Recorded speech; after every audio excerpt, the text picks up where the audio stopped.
For devout Catholics and other sincere Christians who have been paying attention to the affairs of the Catholic Church for the past 12 years, Jorge Mario Bergoglio,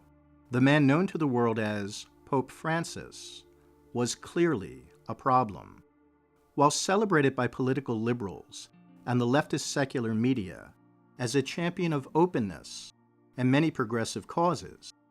the 12-year pontificate of Francis has created numerous controversies and scandals throughout the Catholic Church, resulting in genuine confusion among the faithful and unprecedented challenges relating to whether or not committed Catholics can or should trust their rightfully appointed shepherds, and to what extent. For concerned Catholics have reacted to the problem of Francis in various different ways. First, there are the so-called Pope-splainers, who do their best to reconcile Francis's novelties and scandalous behavior with the apostolic deposit of faith, trying their utmost to argue, quite unconvincingly, that his seemingly immoral or even heretical innovations are merely pastoral measures that are perfectly consistent with long-established Catholic doctrine. Then there are the so-called radtrads, or radical traditionalists, who have long opposed the authority of the Second Vatican Council as erroneous, and who claim that Francis was the natural result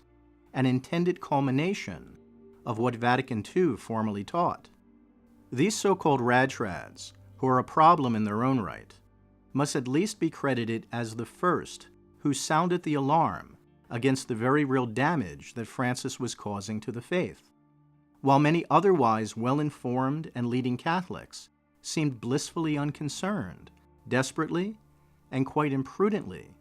desiring to give Francis the benefit of the doubt. And then there are the regular Catholics in the pews, who have been taught all their lives to be obedient to papal authority, believing that they can and should trust everything that the Vatican formally teaches to be authentically Catholic and reliable, yet gifted with the mysterious understanding that the Church calls our sensus fidelium, that is, a Catholic's innate and experiential sense of the faith. Most sincere Catholics, at least those properly catechized, have long felt that Francis's behavior, and moreover his formal teachings, do not conform to the substance of the Catholic faith, and do not seem like the sort of teachings that would validly emanate from the chair of Peter. And this, of course, has led many to speculate whether it is possible that Francis was not a true successor of Peter at all, that is, not a valid pope, but an antipope. But how could this be possible? How could a pope elected in 2013 by a 2/3 majority of the College of Cardinals, as per the established canon law of the Church, not be perfectly valid, especially when all the bishops of the Church apparently recognize his legitimacy? Indeed, if Catholics were to question or deny the validity of Francis or his election, what would that say about the integrity and spirit-guided authority of the Church, against which Christ promised the gates of hell would not prevail? Indeed, wouldn't denying Francis's validity reduce a Catholic to the status of a Protestant? Wouldn't it be better to simply accept Francis's novel teachings as somehow reliable and apostolic, if only to preserve and safeguard our belief in the God-given authority of the papacy? Well, during this week of Francis's funeral, when it seems like the entire world is lionizing him as a faithful shepherd of the Church, and when a conclave to elect a new pope is about to commence, it is now more than ever of critical importance to address these questions head-on. My name is Aurelian, and you're watching Catholic Sanity. In exploring the possibility that Francis was an antipope, we would do well to first establish what an antipope is. Historically speaking, an antipope is someone who is elected to the papacy in opposition to an existing pope, or under uncanonical or other invalid circumstances, typically through the interference of some secular power, which is trying to use the Church to advance its political agenda. A classic example would be the case of Pope St. Gregory VII, one of the most important popes of the Middle Ages, who in the year 1084 was deposed by the army of the German Emperor Henry IV and replaced with Henry's political puppet, Antipope Clement III. In prison in Castle San Angelo, Pope St. Gregory was rescued by the soldiers of the Norman adventurer Robert Guiscard and taken to the Abbey of Monte Cassino, while for the next 16 years, Antipope Clement continued to rule in Rome and was recognized by a large part of Europe as the true pope, while Pope St. Gregory and his two valid successors, Victor III and Urban II, ruled from other locations, until the next pope, Paschal II, re-established the true papacy in Rome. So as we can see from this and many other historical examples, it is not unusual or unheard of for an invalid pope, an anti-pope, to hold sway, even in Rome itself, for well over a decade. And indeed, in the case of Francis, we see certain parallel, although admittedly dissimilar circumstances. For Francis was elected to the papacy in the wake of the very abrupt and quite suspicious abdication of his predecessor, Benedict XVI, the first pope to resign from office in almost 600 years, and a resignation which clearly coincided with an unprecedented rise in Marxist globalist political maneuvers throughout the Western world, political maneuvers with which Francis unquestionably allied himself and enthusiastically facilitated. I refer, of course, to Francis's consistent use or misuse of the papacy's moral authority in support of things like mass illegal immigration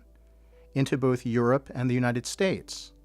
to his unflinching advocacy of leftist environmentalism and the supposed dangers of climate change, which was the subject of one of his first encyclicals, and his complete and uncritical compliance with Western secular governments during the COVID fiasco, in which he orchestrated the closure of parishes, depriving the faithful throughout the world of the Mass and other sacraments when they needed them the most, as well as promoting the supposed moral use of a vaccine made from aborted fetuses.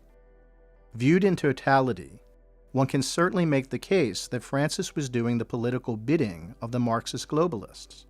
and so it would not be unrealistic to suspect that he was placed in his position by these same Marxist globalists, which also orchestrated Benedict's abdication. As Francis's renowned critic, Bishop Carlo Maria Vigano, who was excommunicated without hesitation for his denial of Francis's validity in July of 2024, recently put it, Benedict XVI was clearly opposed to the globalist plan and would never have derogated from Catholic principles by legitimizing LGBTQ ideology, gender ideology, the pseudo-health follies of the World Health Organization in matters of genetic modification and world depopulation, or the Islamization of Europe through ethnic substitution. It was therefore necessary to eliminate Pope Benedict, replacing him with a pope who, as Hillary Clinton's collaborator John Podesta hoped, would promote the Agenda 2030, ratify climate change fraud, and convince the faithful around the world to undergo the inoculation of a serum that we now know was designed to eliminate or pathologize most of humanity. This Vatican coup was made possible, and we know this from the admission of its protagonists, including the controversial Cardinal Danneels, by the maneuvers of the St. Gallen Mafia, which in concert with the American deep state, pushed Benedict XVI to resign and managed to appoint Jorge Mario Bergoglio to the highest position in the Catholic Church.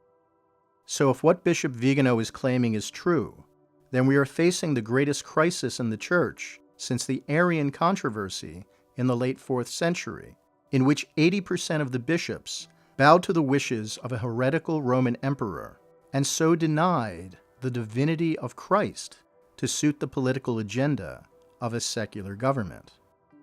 And indeed, it would certainly make sense that the control of the institution of the Catholic Church, with its recognized moral authority and almost 1.5 billion adherents,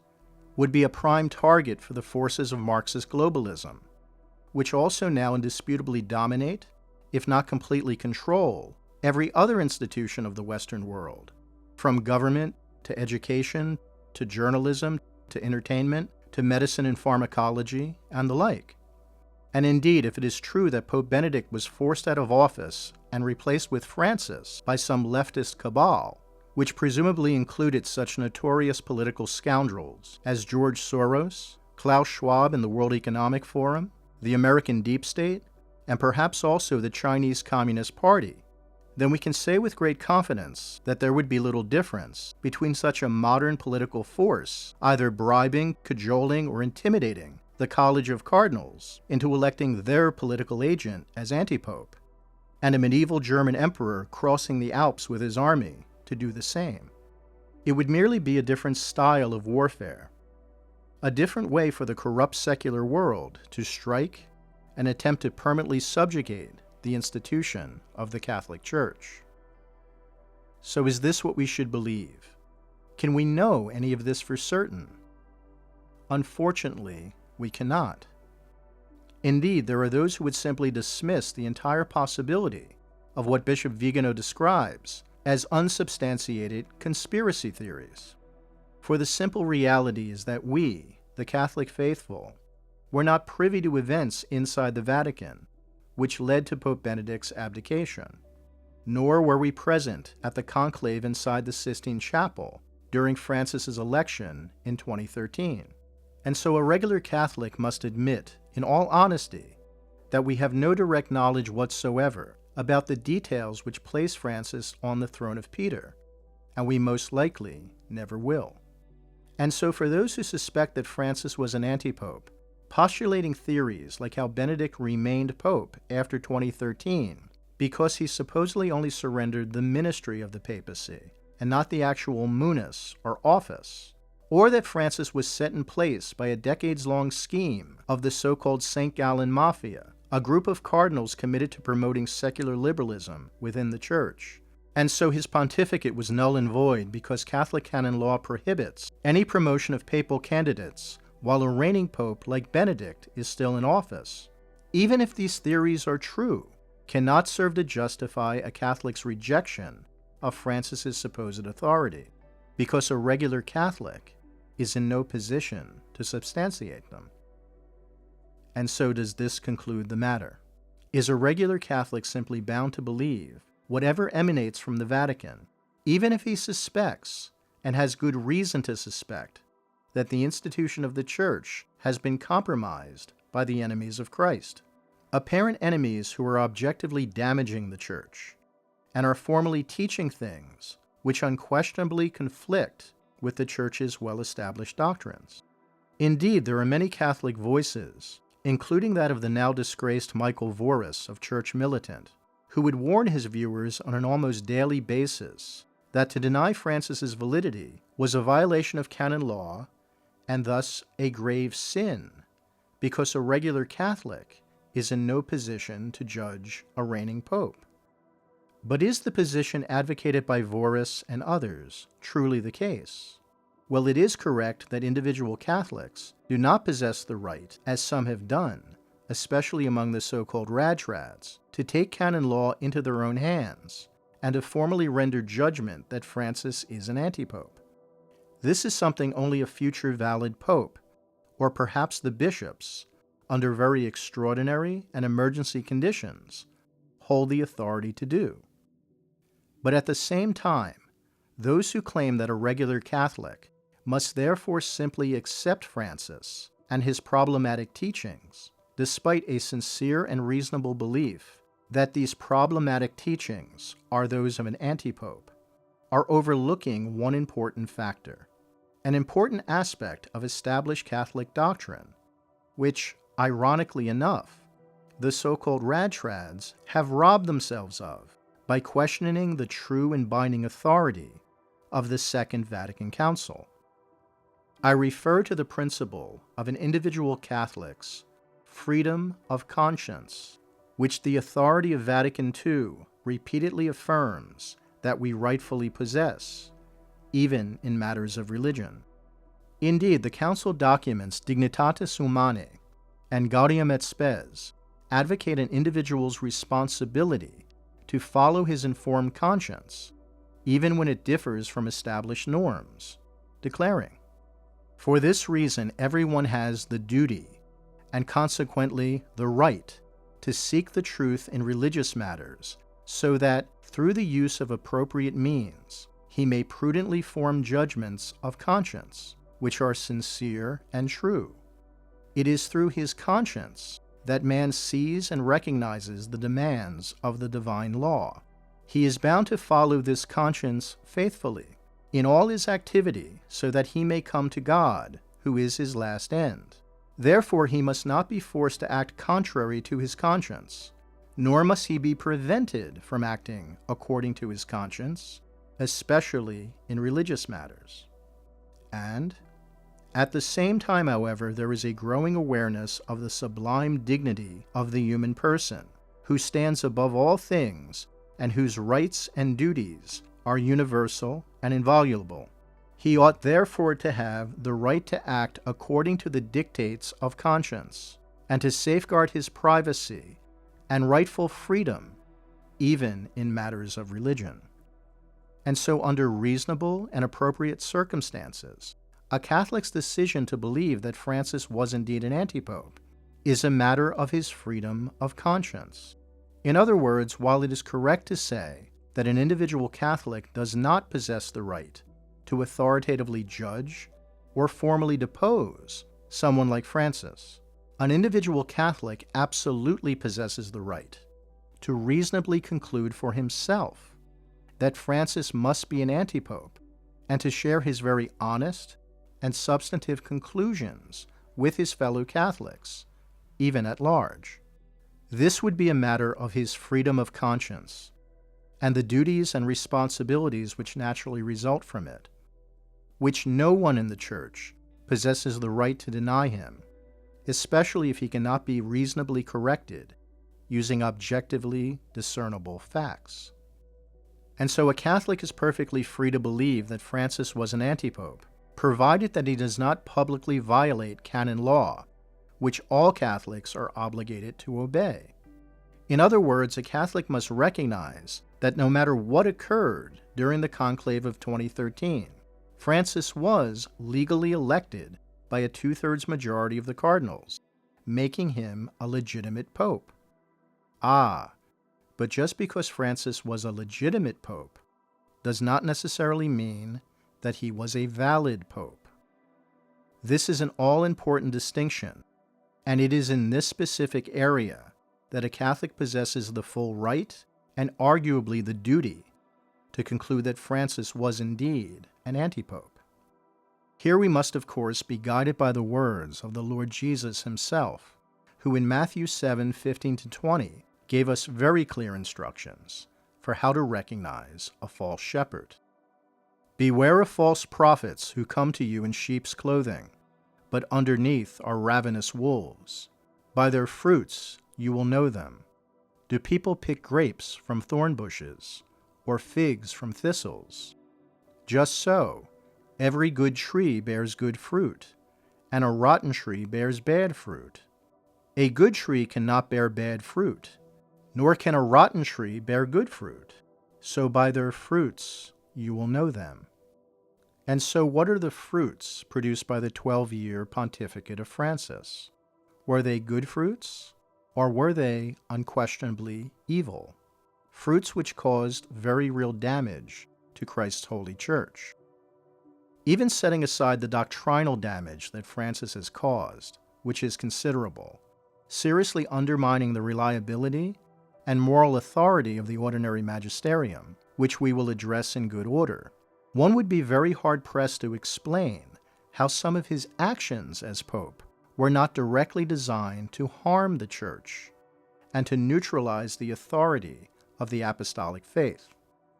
Some notable examples would be his consistent and total refusal to enforce Canon 915 of the Church's Code of Canon Law, forbidding grave and public sinners from receiving Holy Communion. Not only did this create serious scandal and pervert the very nature of the Church's Eucharistic theology, which is supposed to achieve the mystical unity of the one body of Christ, but it also unquestionably endangered the souls of unrepentant, high-profile nominal Catholics who support things like gay marriage and abortion, such as Joe Biden, Nancy Pelosi, and John Kerry, who received the Eucharist unworthily and in a state of mortal sin, thereby, as we are warned in 1 Corinthians 11:29, eating and drinking condemnation on themselves. So why would a faithful pope, who supposedly believed in the real presence of Christ in the Eucharist, and should naturally be concerned for the salvation of these nominally Catholic public figures, allow them to repeatedly commit sacrilege, and so face the very real possibility of damnation?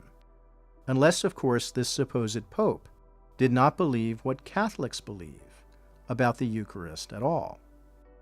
Then there is, of course, his authorization of the blessing of same-sex unions, and his consistent legitimization of the LGBTQ ideology, in which both laity and clergy who live open and unrepentant homosexual lifestyles were welcomed and warmly celebrated without criticism, while the conservative opponents of Francis's policies were sanctioned, laicized, and sometimes actually excommunicated without mercy, that is, with no attempt at dialogue or pastoral correction or a desire to establish common ground, which liberal dissenters were consistently offered and granted. So if Francis's outreach to the gay and trans communities and other groups which directly reject the moral teachings of the Catholic Church was truly an expression of pastoral mercy, as we are told that it was, then why was no such pastoral mercy ever offered to conservatives, or to those who loved the Latin Mass, or to anyone else who questioned his policies in any way? In addition to this, there is also the notorious Amazon Synod and the celebration of the rituals of the South American pagan goddess Pachamama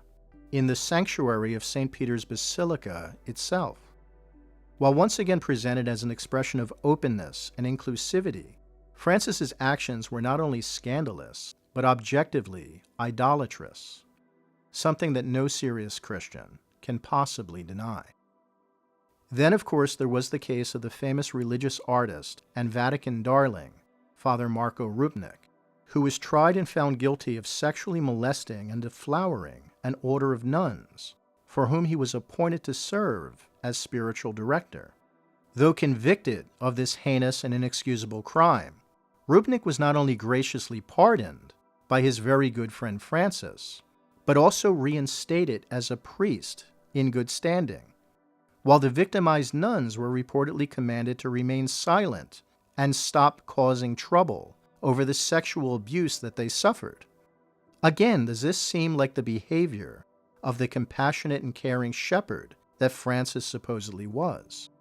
Indeed, wouldn't a faithful pope be committed to establishing justice in the Church and have at least some concern for the victims and the well-being of their religious community, which was devastated by a predator like Rupnik, a predator who is free to abuse other victims to this very day, as are a great many other sex offenders throughout the clergy, a grievous wound in the Church, which Francis has essentially done nothing to heal. But I would argue that the most abominable act committed by Francis, which for some odd reason has been woefully ignored, was his complete and heartless betrayal of the Catholic Church in China, in which he sent the disgraced pedophile Cardinal Theodore McCarrick to essentially hand over the true underground church in China to the atheistic communist government, resulting in innumerable and predictably silent arrests and possible executions of a great many saintly Chinese Catholics, and the replacement of the true Chinese church with a government-run mockery that does the bidding of the Chinese Communist Party. This, to my mind, and without question, is one of the most abysmally evil things that could possibly be done to faithful Catholics anywhere, and while overlooked and largely unknown by most people in the West, it will no doubt go down in infamy as an act of treachery on par with that of Judas's betrayal of Christ. And so again, would a faithful Catholic pope do such a thing. Indeed, how could any believing Catholic hand over his own people, especially people who depended on him, to atheistic communist enemies of Christ? Unless, of course, this so-called Pope was in league with the atheistic communists. And I cite these things to demonstrate why one can reasonably claim that Francis, while legitimately elected Pope in 2013, was nevertheless still an invalid Pope, an antipope. This would be because, as a committed Marxist and modernist heretic, Francis was simply not a Catholic. Indeed, he was an anti-Catholic, someone committed to ideals and ideologies that are in direct and hostile opposition to the Catholic faith. And so even the otherwise legitimate canonical authority of the College of Cardinals cannot make an anti-Catholic into a valid pope. As Bishop Vigano explains the situation,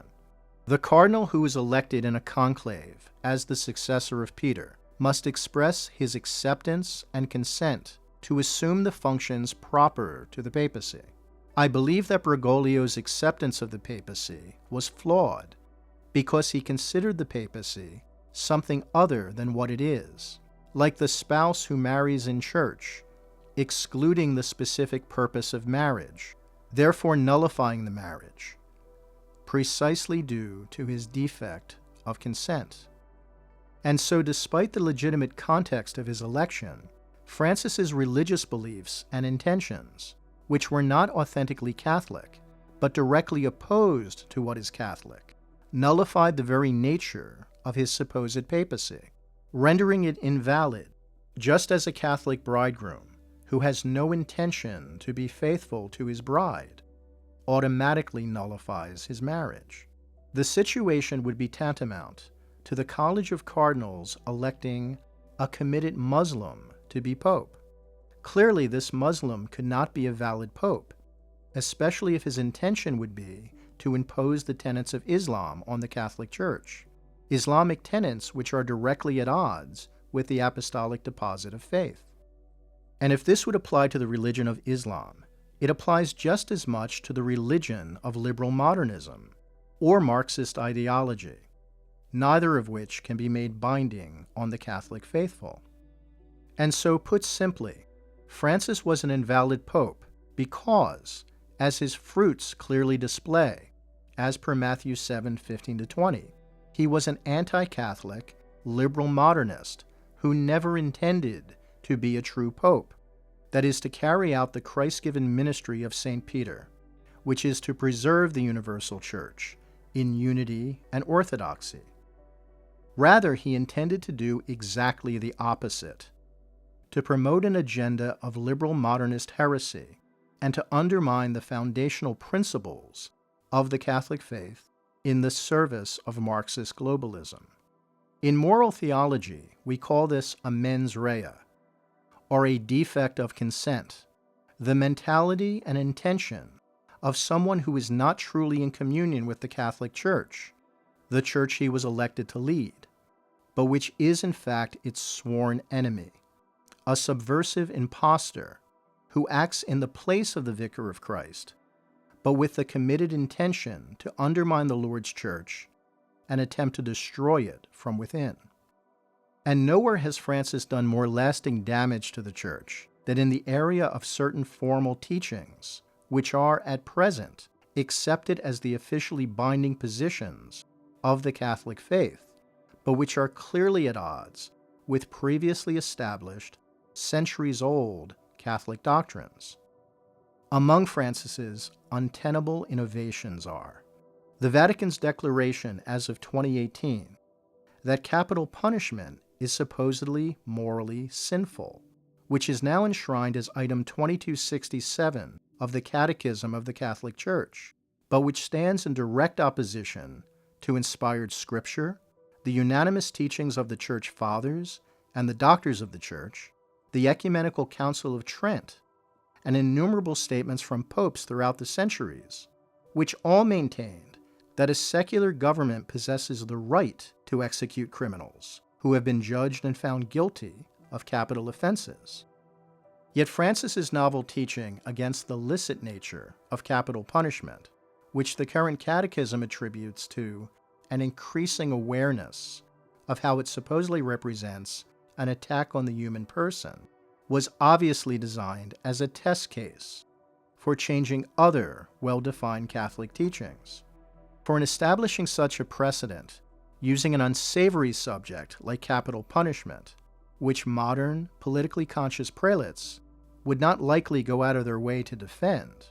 what other examples of time-honored Catholic morality might be modified or overturned because of people's increasing awareness? One can, of course, envision this being applied to things like homosexual unions and other modern challenges, which are forbidden by traditional Catholic teaching. Then there is Francis's 2019 authorization of a joint document with Muslims on the Human Fraternity for World Peace, which directly states that God wills all religions to exist, an established Muslim doctrine in which Jews and Christians are viewed as people of the book, but a statement which essentially reduces the Catholic faith to mere relativism, and which directly opposes Christ's statement in John 14:6, "I am the way, the truth, and the life. No one comes to the Father except through me." Then, of course, there is Francis's infamous so-called apostolic exhortation, Amoris Laetitia, which for the first time in the history of the Church permitted those who are divorced and remarried outside the Church, and so living objectively adulterous sexual unions, which lack the grace of sacramental marriage, to freely receive the Holy Eucharist and other sacraments as if these people are in a state of grace. Though presented as an act of pastoral mercy, not only does Francis's novelty make John the Baptist's martyrdom meaningless. St. John was, of course, unjustly executed by King Herod Antipas for condemning Herod's illegitimate marriage as morally sinful. But chapter 8 of Amoris Laetitia directly contradicts the established papal teaching of Pope John Paul II in his 1993 encyclical Veritatis Splendor, the Splendor of Truth, thus presenting another case of Francis preaching pure relativism. And if this were not bad enough, Francis added to the controversy by at first ignoring and then publicly mocking the dubia, that is, request for clarification, issued by 4 prominent Catholic cardinals, who respectfully sought Francis's explanation for how chapter 8 of Amoris Laetitia can be reconciled with Pope John Paul's teaching in Veritatis Splendor. 2 of these dubia cardinals died while waiting for Francis's clarification. And now, of course, Francis himself is dead. And so his ignoring of the cardinals' dubia is perhaps the most audacious act of negligence on the part of any pope in living memory. For it is the ministry of the pope to clarify the faith and to maintain his brother bishops in unity and orthodoxy. But Francis chose to directly shun that Christ-established duty. Indeed, speaking of negligence, there is also the very disturbing case of Francis's private interviews with the pro-communist Italian journalist Eugenio Scalfari, who reported how Francis told him that he does not believe in hell,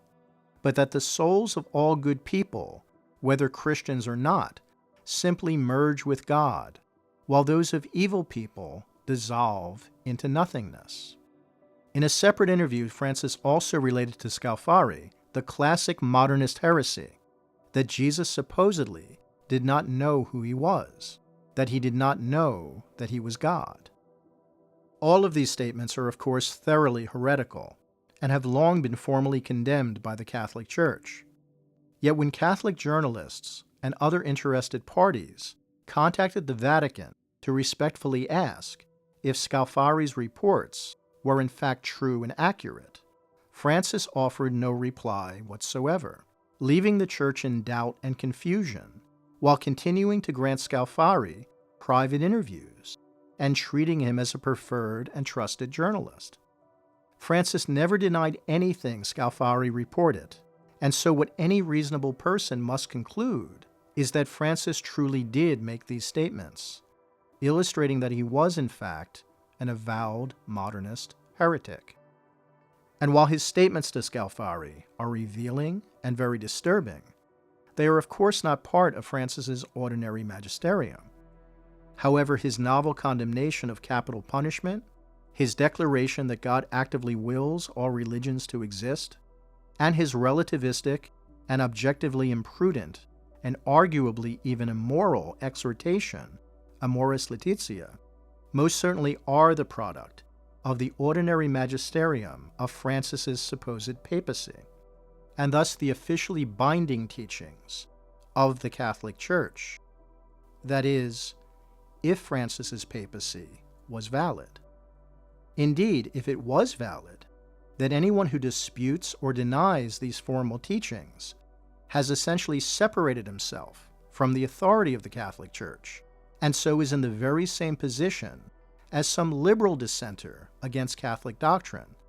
like, for example, Nancy Pelosi, who rejects the Church's teaching in Humani Vitae, along with other binding tenets of the faith. And so just as someone like Pelosi should be rightfully condemned for receiving Holy Communion while openly rejecting Church authority, the same penalty should currently apply to any political conservative who supports capital punishment. But again, only if Francis was indeed a valid pope. Now, there are a number of Catholics who try to get around this by saying that Francis's disputed teachings were not made ex cathedra, that is, from the chair of Peter, and so they were never declared to be infallibly binding on the Church, and so a faithful Catholic is supposedly free to dispute and reject them as erroneous. This position essentially defines a popular movement which is especially common among the so-called radtrads, called recognize and resist. However, the entire approach is quite foolish and thoroughly un-Catholic in nature because it creates a scenario which is totally alien to the Catholic faith,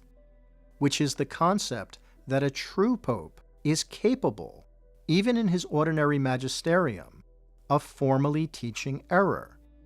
not simply making a mistake in detail or committing some oversight, mind you, but directly and consistently imposing false or heretical doctrines on the Church. I'm sorry, but according to the Catholic faith, it is simply not possible for a true pope to do this, that is, to be a truly unorthodox teacher or to indoctrinate the Church with heresy. A pope who teaches heresy is simply not a true pope. It's as simple as that. As the future Pope Benedict XVI stated, while still serving under John Paul II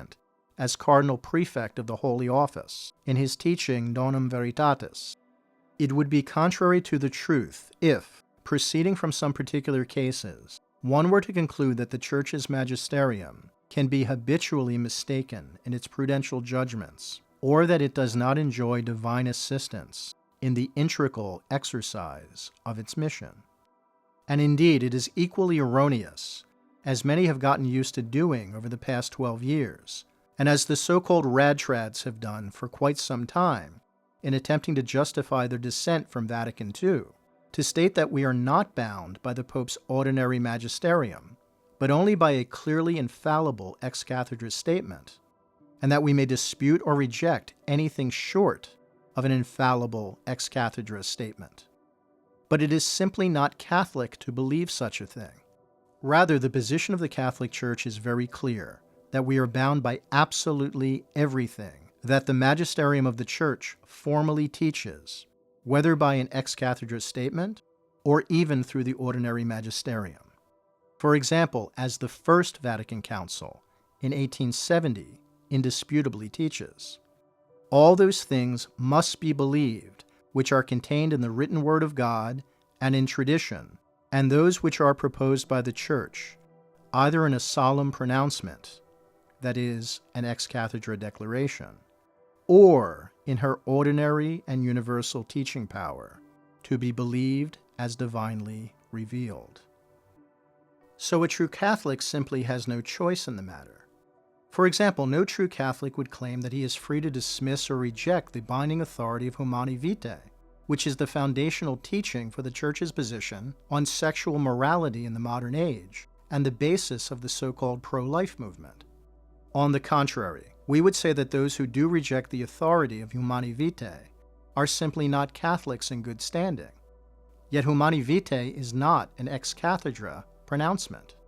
but the product of the papacy's ordinary magisterium, the same ordinary magisterium that gave us Amoris Laetitia and Francis's other problematic teachings, teachings we are absolutely bound to accept if Francis was a true and valid pope. To recap and simplify the argument against Francis, because of our obligation to obey the Church's canon law, a Catholic must accept that Francis was legitimately elected by a 2/3 majority of the College of Cardinals, and was thus a legitimate pope. However, even though he was a legitimate pope, if he possessed a mens rea, or defect of consent, that is, if he was not truly a Catholic, but an anti-Catholic, committed to damaging the Church and undermining its faith, rather than upholding the ministry of Peter to maintain the Church in unity and orthodoxy, then this would make him an invalid pope. In Matthew 7:15-20, Christ gave us very clear instructions for recognizing whether a shepherd is true or invalid. By their fruits you shall know them. And as Catholics, we have both the right and the responsibility to use Matthew 7:15-20 to reasonably discern whether or not Francis was a true or invalid shepherd, because of our freedom of conscience, which is guaranteed by the authority of Vatican Council II. Since we are furthermore bound by all formal magisterial teachings, even those of the ordinary magisterium, as per the dogmatic constitution of Vatican Council I, a valid pope cannot habitually teach false doctrine, doctrine which contradicts or overrides the previous formal and binding teachings of the Church. And since several of Francis's formal teachings do contradict and override the previous formal and binding teachings of the Church, his papacy was therefore invalid, the reign of an antipope. And this leads all Catholics to a very clear and unavoidable dilemma, a dilemma which must be addressed and overcome. For if Francis's problematic teachings are truly heretical and cannot be reconciled with the Church's traditional doctrines and the substance of the apostolic faith, which they clearly cannot, then either Francis is an antipope or the Catholic faith is a lie. Indeed, the choice is very clear. One cannot have a valid Pope Francis with true and binding teaching authority and also retain the objective consistency of the Catholic faith. Either Francis was invalid, or Catholicism itself is false and organically fallible, reduced to a mere relativistic exercise, a changeable, man-made religion with no substantive integrity. This is the harsh reality that the Church must face and deal with going forward. And indeed, as we now head into the process of electing a new pope, it seems that many leading Catholics are still woefully unprepared to face the challenge I just presented, or even to recognize the very real danger of the Marxist globalist enemies that gave us Francis in the first place, and which still threaten the integrity of the Church. For example, Bishop Athanasius Schneider, who many look to as a voice of reason and sound doctrine, still continues to accept Francis's validity, making the utterly ridiculous argument that he could not be an antipope because God would not allow an antipope to reign for so long. Ergo, for Bishop Schneider, Francis's supposed validity rests completely on what he imagines God will or will not allow, whereas the facts already presented clearly illustrate that God did allow a 12-year, uncontested reign of a pope who teaches formal error, and so by necessity an antipope. Indeed, still others have argued that Francis could not be an antipope because his validity was recognized by the majority of bishops, and having the support of the majority of bishops is supposedly a sure sign of a valid pope. But not only does this entirely ignore the issue of Francis's mens rea, that is, his lack of intention to carry out the ministry of Peter due to his clear anti-Catholic agenda, it is also refuted by the historical example of Pope Urban VI, a true and valid pope whose reign was not supported by the majority of bishops, who instead favored the antipope Clement VII. So Francis's support by the majority of bishops does not validate his reign. If anything, it exposes the cowardice and perhaps even the willing compliance of the majority of our current bishops, a great many of which possess the very same anti-Catholic mens rea, or defect of consent, in exercising their episcopal offices, making them as invalid as Francis himself. That is, anti-bishops, in the very same way that Francis was an anti-pope. And this, of course, is the truly horrible reality that no one in the Church, not even otherwise faithful bishops, seems willing to address. The fact that a large part of our hierarchy is not authentically Catholic, but rather anti-Catholic, liberal modernist heretics, who fully intend to undermine the faith and cause as much damage to the Church as possible, a situation we have been foolishly tolerating since Vatican II, never thinking that the problem could rise to the level of affecting the Roman papacy itself. And tragically, the next pope will be elected in large part by such wolves among the sheep.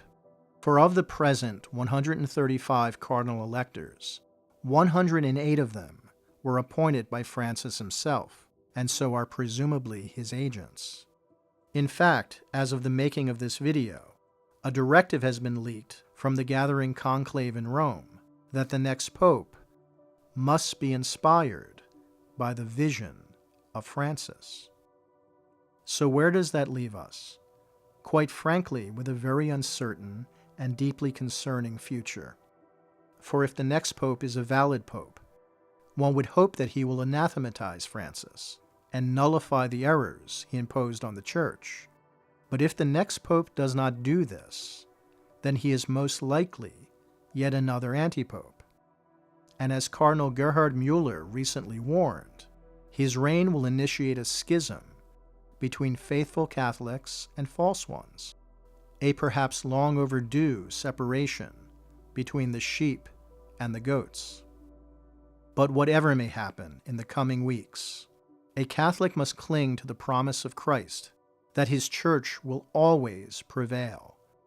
even against the gates of hell. For prevail does not mean that we will be spared horrible trials or even seemingly insurmountable disasters, but rather that the Church will survive and eventually overcome whatever the powers of hell launch against it. In this we must recall and take comfort in the words of the Lord. In the world you will have trouble, but take courage. I have overcome the world. Pray for the Church and her victory.